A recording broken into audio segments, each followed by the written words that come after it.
Assalamualaikum warahmatullahi wabarakatuh. Apa kabar teman-teman semuanya? Semoga sehat dan berkah selalu. Pada kesempatan kali ini Berkamasteran Channel ingin membahas tentang burung murai batu lagi teman-teman. Nah, kemarin kita punya kesempatan untuk membahas bagaimana merawat burung yang matukin tangan, terus kejinakan. Nah, pada kesempatan kali ini kita akan membahas tentang settingan lomba dan settingan gantangan untuk burung-burung murai batu yang lebih cepat naik birahi ketimbang emosinya teman-teman, karena banyak teman-teman yang masih berpegangan dengan settingan Hamin, yaitu Hamin 3, Hamin 2, Hamin 1, atau main settingan bom. Nah, burung-burung seperti ini teman-teman itu agak kurang cocok dimainkan dengan settingan Hamin, karena balik lagi dia adalah burung yang lebih mudah birahi ketimbang emosi teman-teman.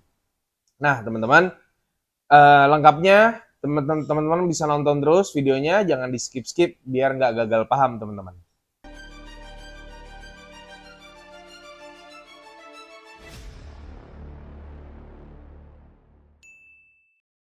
Oke, jadi gini teman-teman. Burung murai batu yang lebih gampang naik birahi ketimbang emosinya. Kita hari ini nggak ngomong rawatan hariannya, jadi kita benar-benar membahas bagaimana settingan sebelum lomba dan juga settingan di gantangan untuk murai-murai batu yang lebih gampang naik birahi ketimbang emosinya teman-teman. Oke, kita akan membahas dari settingan sebelum lomba atau sebelum jalan teman-teman. Nah, burung-burung seperti ini biasanya saya tidak main settingan Hamin teman-teman, karena kalau kita main settingan Hamin, ini burung bakal birahinya bakal ngebus naik, dan nanti di gantangannya kita bakal lebih susah untuk mencari settingan emosinya, karena birahinya benar-benar naik, emosinya tetap di situ-situ aja teman-teman.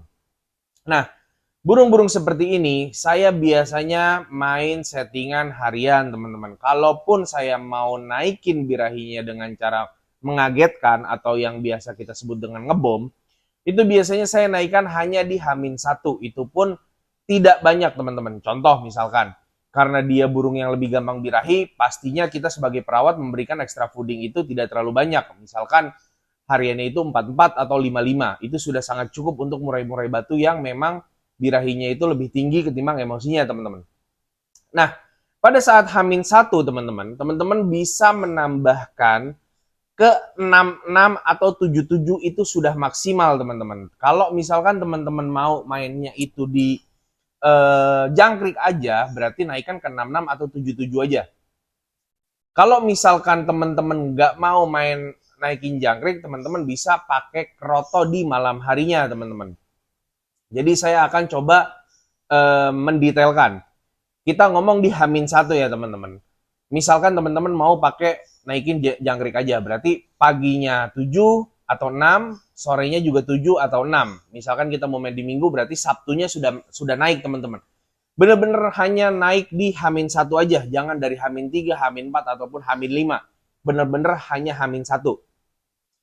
Nah, setelah itu teman-teman, kalau misalkan teman-teman hanya menggunakan jangkrik, malamnya teman-teman itu wajib mengembunkan dia pada saat jam 9 sampai jam 10 malam. Kenapa? Itu juga yang menjadi acuan kita burung kurang apa di besoknya atau di hari itu kurangnya apa. Jadi biasanya burung-burung yang seperti ini setelah saya colok jangkrik di sore hari, malamnya itu saya keluarin, saya angin-anginkan biar dia agak redam birahinya dan fighternya agak meningkat teman-teman. Itu sambil saya perhatikan juga burungnya itu kira-kira kurang apa nih di Hamin 1 ini gitu. Jadi besok paginya kita bisa melakukan sesuatu untuk pencegahan hal yang tidak diinginkan terjadi teman-teman.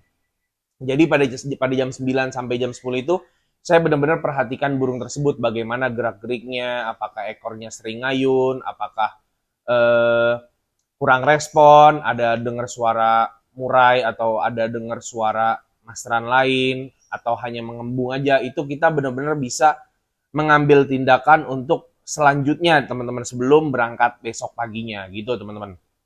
Nah, burung-burung yang seperti ini kalau bisa teman-teman itu mandinya Hamin 1, jangan di hari H. Karena kalau misalkan mandinya di hari H, teman-teman bakal mengalami kesulitan meningkatkan emosinya. Jadi saya ulangi teman-teman, kalau teman-teman menaikkan hanya jangkrik aja, di hari Sabtunya berarti naikkan 66 atau 77, sorenya di 66 atau 77 juga.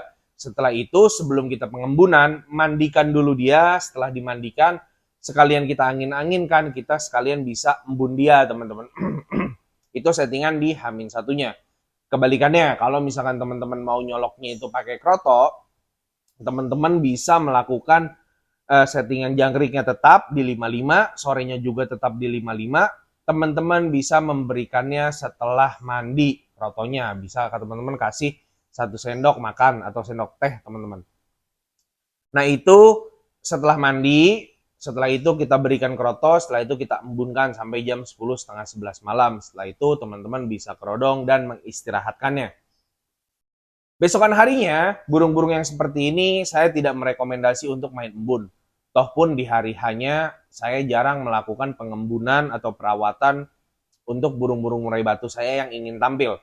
Namun untuk burung murai batu yang memang karakternya itu birahinya lebih gampang ngebus ketimbang emosinya, biasanya settingan paginya itu saya tetap kasihkan jangkrik, saya tidak membersihkan sangkarnya dia. Setelah itu kita misalkan mau jalan itu jam 2 deh, jam 2. Kita ngomong let's say jam 2 ya. Misalkan kita mau jalan jam 2. Nah, biasanya jam 11 sampai jam setengah 12 itu saya sauna dulu. Sauna dulu untuk meningkatkan hawa panas pada badannya, untuk meningkatkan emosi dan fighter pada si burung tersebut. Karena balik lagi, kita tahu, pahami karakter burung kita bahwa burung ini adalah burung yang lebih mudah birahi ketimbang emosi. Jadi kita harus mencari emosinya dari sebelum jalan, teman-teman. Kita tidak bisa hanya mengharapkan dari ulat Hongkong di lapangan. Nah itu jadi biasanya saya sebelum jalan, misalkan saya jalan jam 2, jam setengah 12 saya sudah melakukan sauna dia. Saunanya selama 1 jam. Saya sauna 1 jam, atau enggak kalau misalkan memang hasil dari observasi semalam burung itu kayak agak-agak kurang tenaga, biasanya saya hanya mensauna dia setengah jam aja. Yang penting badannya dia itu panas sebelum berangkat teman-teman. Jadi istilahnya kita udah manasin dia sebelum kita colok jangkrik di lapangan, sebelum kita colok ulet Hongkong di lapangan teman-teman. Nah selanjutnya sebelum kita berangkat ke lapangan kan nih kita udah sauna nih teman-teman, setengah jam atau 1 jam. Balik lagi ke kondisi burungnya ya teman-teman. Kan masih ada waktu dari setengah 12 itu ke setengah 1, masih ada waktu sejam untuk kita jalan lagi, sejam setengah. Nah itu teman-teman bisa ablak dulu sebentar untuk mengangin-anginkan dia, setelah itu dikerodong teman-teman. Sebelum berangkat, teman-teman sekalian bersihkan sangkarnya, sekalian membersihkan karpetnya. Teman-teman bisa mencolok jangkriknya 1 ekor, ulet Hongkongnya 2 ekor teman-teman. Jangkrik bersifat hanya untuk cemilan dia aja, untuk benar-benar menenangkan dia, menambah sedikit birahinya karena habis kita kuras sedikit tenaganya tadi di sauna. Nah kalau ulat Hongkongnya berguna untuk balik lagi memompa suhu badannya dia agar di lapangan tidak terlalu adem banget teman-teman. Setelah itu kita jalan ke lapangan. Sampai di lapangan, burung-burung seperti ini teman-teman itu malah wajib didekatkan dengan pedok-pedok pemain burung lain teman-teman. Jangan malah disendirikan. Kalau disendirikan tugas kita kan mencari emosinya dia. Kalau dia disendirikan kan nggak ada pancingan murai-murai lain, ya dia cenderung monoton gitu. Jadi kalau bisa teman-teman cari pedok yang agak rame, teman-teman bisa bergabung dengan mereka ya, walaupun nggak mepet banget ya teman-teman. Intinya ya agak gabung lah gitu, jangan terlalu jauh dengan pedok pemain lain gitu teman-teman. Nah setelah sampai, biasanya saya bisa mendiamkan dia dulu sekitar 15 sampai 20 menit agar burung itu tenang, karena setelah perjalanan biasanya burung agak gerabakan. Setelah itu saya cek kondisinya, saya ablak, saya lihat kondisinya sambil saya agak menjauhkan dari tempat duduk saya, jadi saya ablak setengah dulu sambil ngedengerin apakah dia sudah mau kepancing dengan burung-burung murai batu lain. Nah, kalau misalkan burungnya tetap no respon, berarti kan emosinya kurang. Itu biasanya dihamin. Biasanya di 2 sesi sebelum, saya bisa nyolok jangkrik dia 2 ekor, ulat Hongkongnya 3 sampai 4 ekor, teman-teman. Tapi kalau misalkan kondisinya kita ablak setengah, kita lihat gerak-geriknya dia sudah mulai nyeri lawan, tatapan matanya tajam, dengar suara murai lain, dia pasang badan, dia bongkar. Nah, itu kan emosinya udah ada.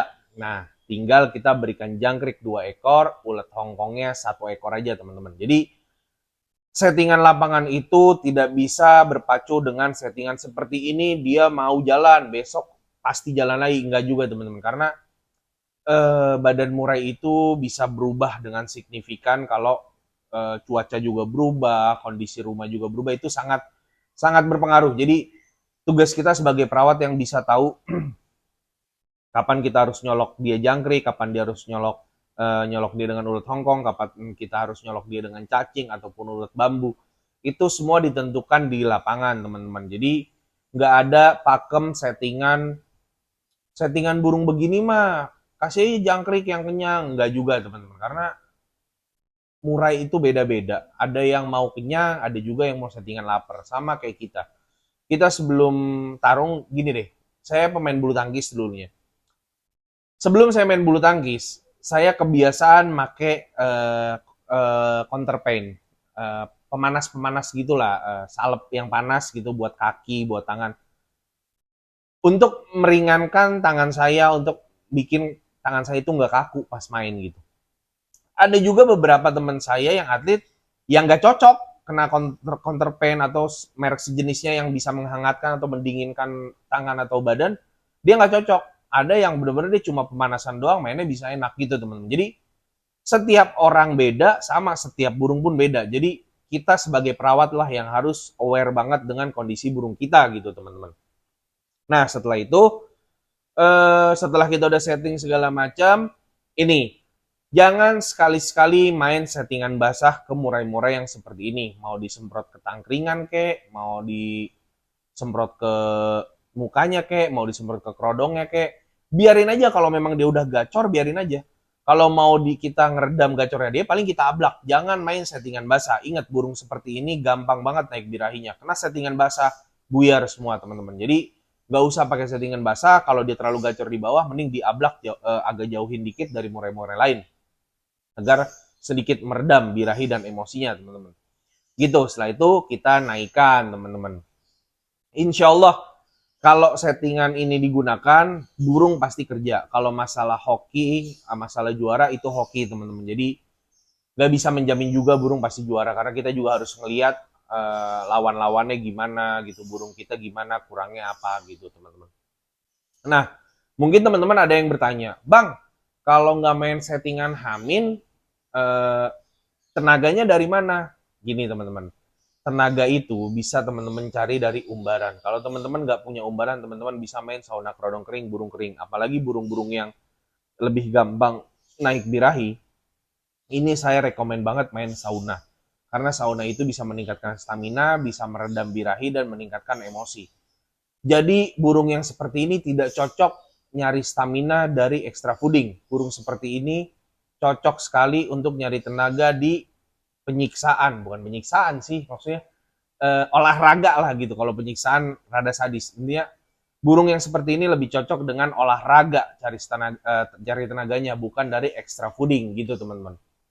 Jadi kalau teman-teman tahu burungnya kurang tenaga, ya teman-teman bisa melakukan rutin pengumbaran, rutin sauna kerodong kering, burung kering. Sauna yang saya rekomen itu start dari jam setengah 11 sampai jam 1. Terserah mau berapa jam, mau berapa lama, mau di jam berapa. Intinya dari setengah 11 sampai setengah 1. Karena di momen itu panas sudah mulai terik, teman-teman. Gitu, teman-teman. Mungkin cukup sekian dari saya berkamasran tentang penjelasan bagaimana settingan lomba burung yang lebih gampang dominan birahinya ketimbang emosinya, teman-teman. Semoga teman-teman semuanya paham. Jika teman-teman ada yang nggak paham, bisa langsung tanyakan di kolom komentar. Jika saya ada kesempatan, insya Allah saya akan membalas chat teman-teman satu persatu. Mungkin cukup sekian dari saya berkamasran. Assalamualaikum warahmatullahi wabarakatuh.